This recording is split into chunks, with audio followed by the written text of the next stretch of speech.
राजनीतिक तापमान जो है वो बढ़ चुका है। इसी झारखंड में तापमान के तेवर तीखे हैं।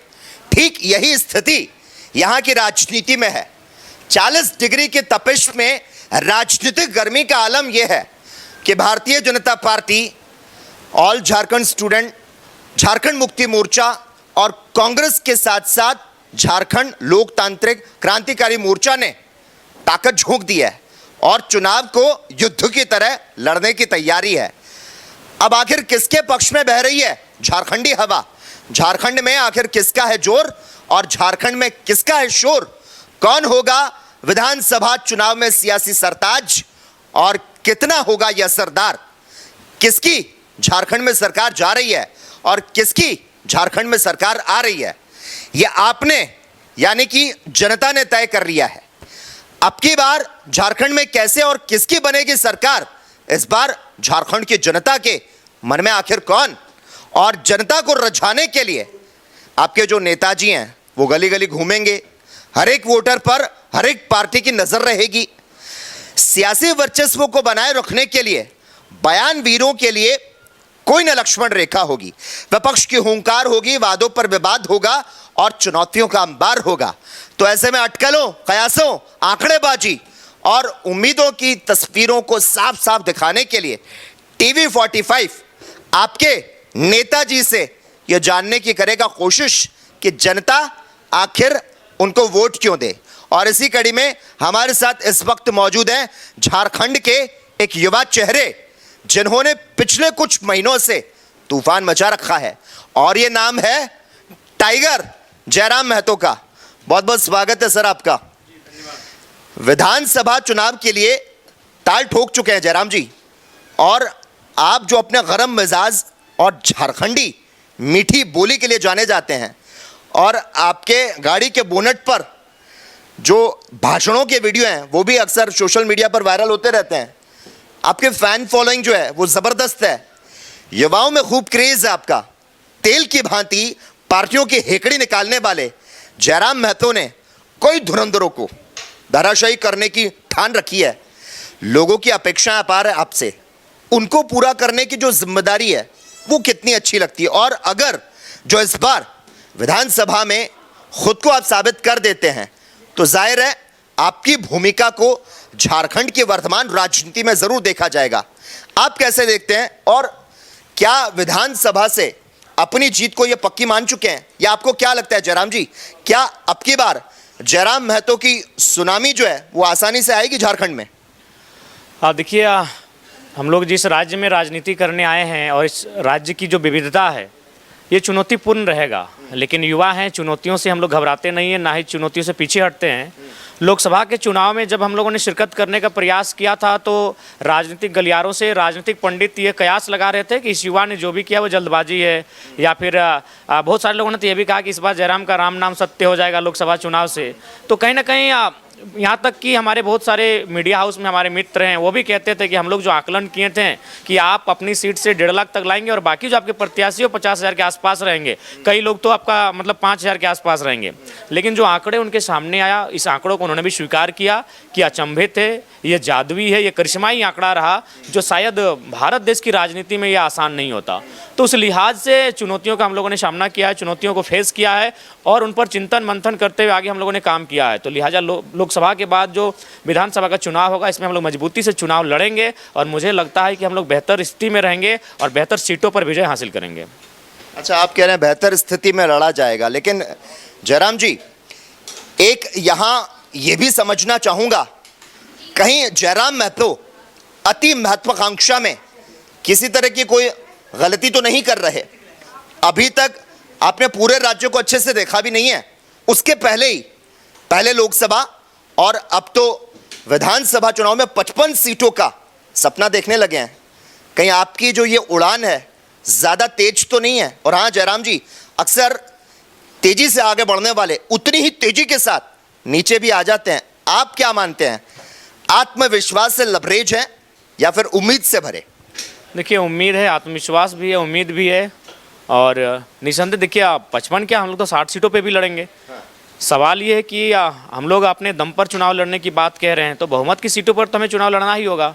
और नो डाउट जब हम लोग 8 लोकसभा की सीटों पे चुनाव लड़े हैं तो 8 छः 48, चतरा और हजारीबाग में एक कम 46 सीटें तो ऐसे हो जाती है। वहाँ तो हमारे केडर बन ही चुके हैं, चाहे 5 रहे, चाहे 50 रहे या 500 रहे।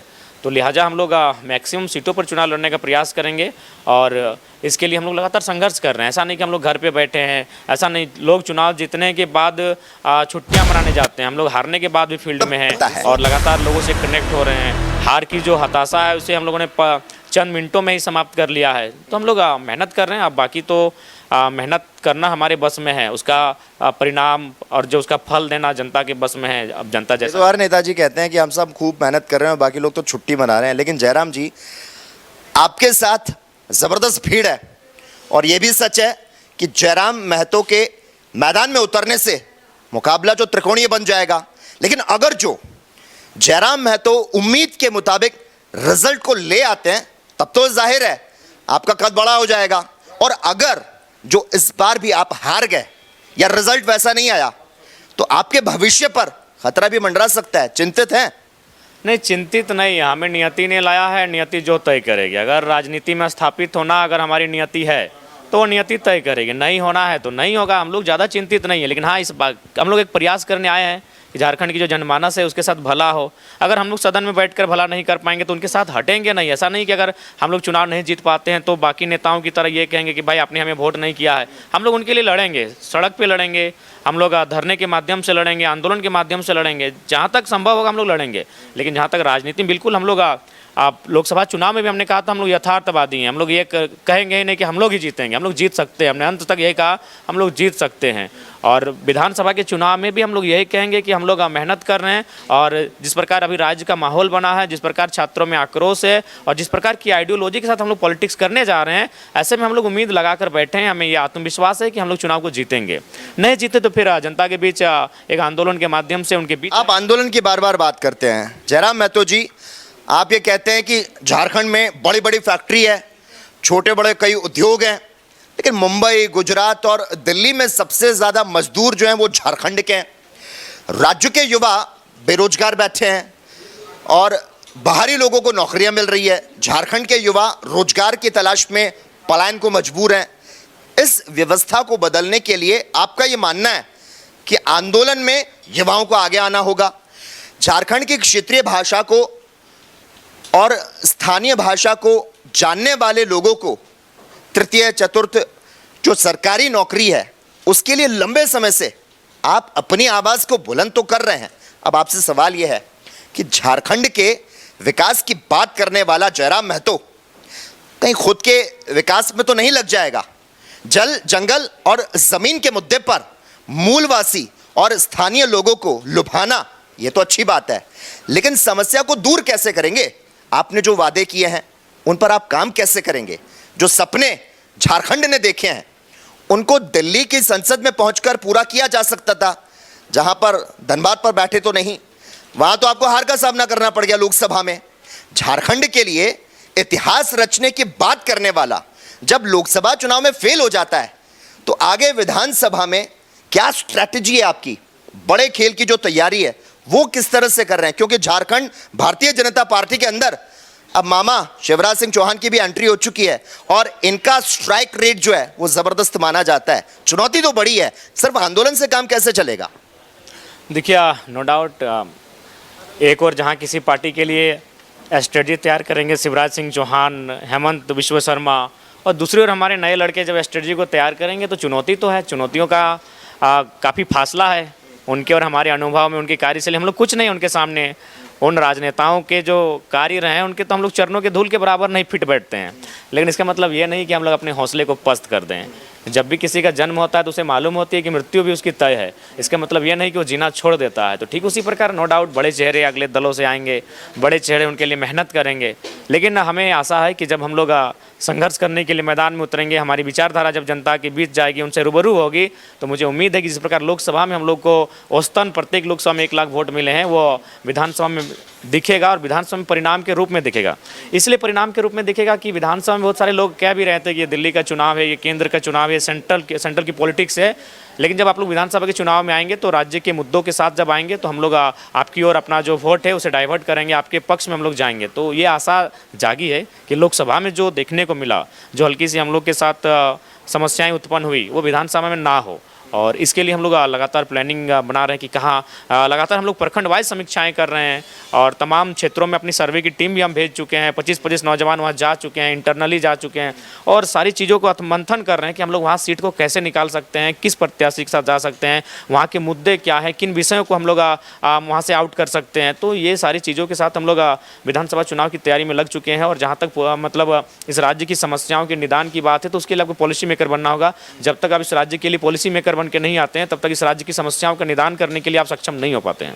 पॉलिसी की बात कर रहे हैं, पॉलिटिशियन हैं आप। अगर हम यहाँ के पॉलिटिक की बात करें, यानी कि झारखंड की अगर बात करें, तो झारखंड की जो सरकार है उसके बारे में आपका आईक्यू लेवल क्या है?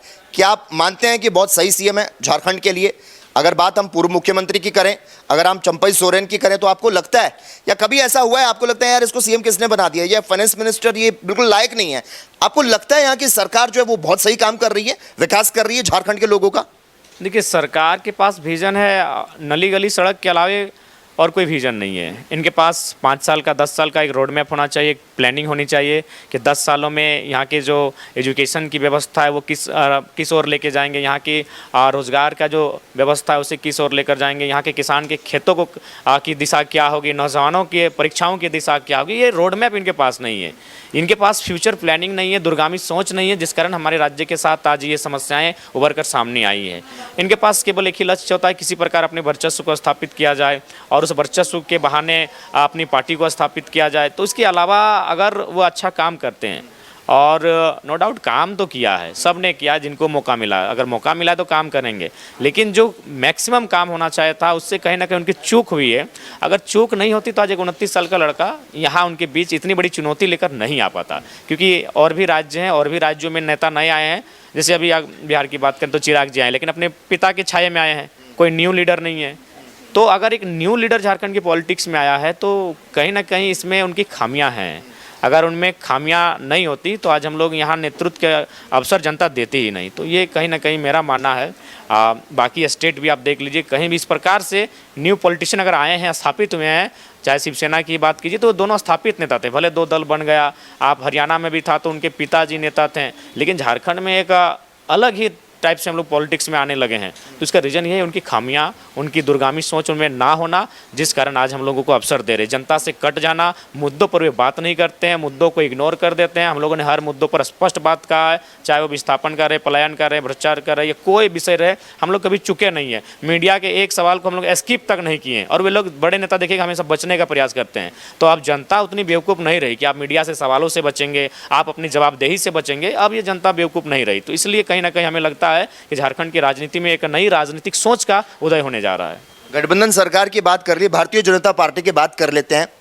बीजेपी लीडर तो ये भी कह रहे हैं कि आप एक समुदाय की, एक समाज को लेकर काम कर रहे हैं, अगर आप भारतीय जनता पार्टी में आ जाएंगे तो बहुत अच्छा होगा, और आने वाले समय में अगर वो ऑफर दे देते हैं आपको तो एक्सेप्ट करेंगे उस इनविटेशन को? देखिए, आप भी जानते हैं और हम भी जानते हैं कि दिल्ली में बैठकर झारखंड को देखा नहीं जा सकता है। तो दिल्ली की कोई भी पार्टी उस स्थिति में नहीं है कि झारखंड को सुधार सके। झारखंड को सुधारना है तो दक्षिण भारत के तर्ज पर, जिस प्रकार कहीं टीडीपी है, कहीं डीएमके है, कहीं बंगाल में तृणमूल है, उड़ीसा में बीजेडी थी, बिहार में जेडीयू आरजेडी है, तो स्थानीय पार्टियों को सोचना होगा।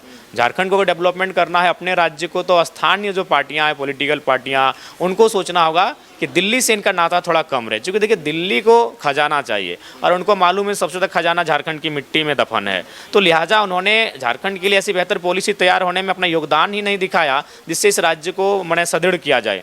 अभी आप अगर कोयला के कानूनों की बात की, हमारे पास BCCL है, CCL है, ECL है, CMPDI है, ठीक है। सिंगरौली में आपका NCL है, नॉर्दर्न कोलफील्ड लिमिटेड, नागपुर में western coalfield limited, Mahanadi coalfield limited. वहाँ आप जाके सर्वे कीजिए, वहाँ किस प्रकार से काम होता है, वहाँ रैयतों के साथ क्या व्यवहार होता है। ठीक उसका उल्टा हमारे झारखंड में व्यवहार होता है। अभी सुबह 4-5 फोन, मतलब फोन नहीं, लोग मिलने आए और वही विवाद था जमीन का, किसी का BCCL से, किसी का CCL से। हम तो लगा लास्ट में बोलें कि देखिए, आप ज़मीन की लड़ाई आपको, मुझे लगता है बिरसा मुंडा के तर्ज पे और निर्मल दादा के तर्ज पे लड़ना होगा, क्योंकि ये स्थिति झारखंड की है। तो दिल्ली में जो लोग बैठे हैं, यानी साफ शब्दों में सेंट्रल पार्टियां, वो झारखंड के हितकारी कभी नहीं हो सकती है, स्पष्ट कहना चाहेंगे।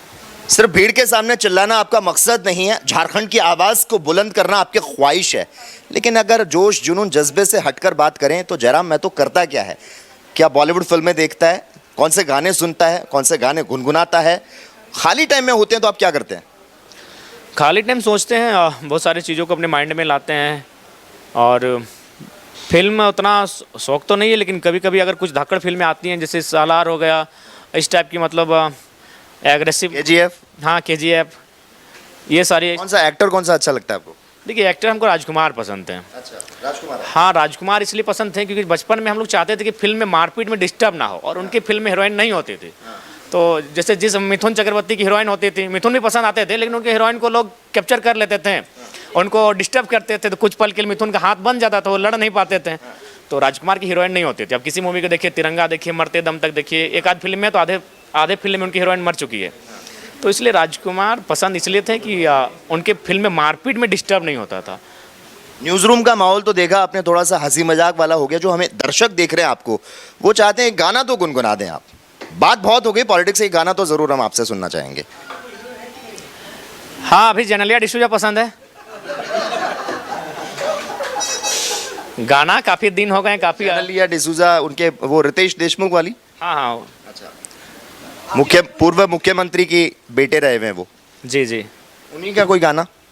तो गाना वाना अभी याद नहीं है, और बचपन में गाते थे, उसके बाद काफ़ी अच्छा गाते थे। टीचर है स्पेशली हमसे, काफ़ी दिन हो गए स्पीच दे के, मतलब हमको जो करना है वो तो हम करके ही जाएंगे, आने वाले मौसम नया बनाएंगे, मेरी शान तिरंगा है, मेरी जान तिरंगा है। शान तिरंगा है, मेरी जान तिरंगा है। देशभक्ति की भी यहां पर बात ये रखते है। तो ये थे जयराम महतो, जिनका कहना है जनता जीत रही है और छत्रप छटपटा रहे हैं। तेल की भांति जयराम महतो पार्टी की हिकड़ी को निकाल रहे हैं। ठेठ गवई अंदाज में ताल को ठोकने वाले जयराम महतो का अब लोकसभा के बाद विधानसभा पर पूरा फोकस आ चुका है। और इनके लिए यह कहना चाहूंगा, जो धूल से उठा है वो केवल बादल के रुख बदलने से ठूंठ नहीं बनेगा। ये वही जयराम महतो है जो जहां भी जाता है हुजूम ओढ़ पड़ता है। सालों से वोट करने वाली जनता के आगे जब ये वोट के लिए हाथ फैलाएगा, तो अब ये देखना रहेगा क्या इस बार विधानसभा में जनता जयराम महतो को घर घर का चांद और चांदना बनाने में सफल हो पाएगी क्या। और मैं तो कहूंगा, झारखंड को गुजरात से सीखना चाहिए, क्योंकि गुजरात ने अपने लायक को इतना लाड दिया, किसी को महात्मा गांधी बना दिया तो किसी को पटेल गुजरात ने बनाया। गुजरात ने किसी को मोदी तो किसी को अमित शाह बना दिया। और जब झारखंड को बहुत ही मुश्किल से बरगद का ये छोटा सा पौधा मिला है, तो अब ये देखना होगा जयराम महतो को क्या जनता इस बार संवार पाएगी। हाँ, जयराम महतो जो हैं वो मोदी और योगी से बड़ा नहीं है, लेकिन कम भी नहीं लग रहा है। जयराम महतो को हर जो नेता है वो रौंदना चाहता है, मगर ये लड़का इतना जिद्दी है। लोकसभा में हार के बाद विधानसभा पर अब जयराम का पूरा फोकस आ चुका है। और हार के बाद भी लोकसभा चुनाव में जिस तरह से कई पॉजिटिव सिग्नल जो मिले थे, उसके बाद अब जो रणनीति है जयराम महतो की, क्या वो राज्य की राजनीति में एक नया बड़ा कुर्मी नेता बनने की रहेगी, और कृष्ण प्रसाद महतो के पुत्र जयराम महतो जो राज्य की सियासत में जाना पहचाना नाम बन चुका है। जब जयराम महतो ने खुद को, अपने कैडर को लोकसभा चुनावी समर में उतारने का फैसला कर लिया था, पहले भी राजनीति के जानकार बचपना कह रहे थे, राजनीतिक जल्दबाजी बता रहे थे, लेकिन जिस तरह से जयराम महतो और उनके लोगों ने वोट को हासिल किया, झारखंड की राजनीति में हलचल मचाई, अब यह देखना रहेगा जिस कदर उनकी सभा में युवाओं की भीड़ बदलती है, उमड़ती है, क्या इस बार विधानसभा में यह भीड़ वोट में तब्दील हो पाएगी या फिर नहीं, या फिर इस मिथ्या को सही साबित करने वाले जयराम महतो चुनावी रणनीति में सफल साबित हो पाएंगे। ये तो आने वाला वक्त ही बता पाएगा।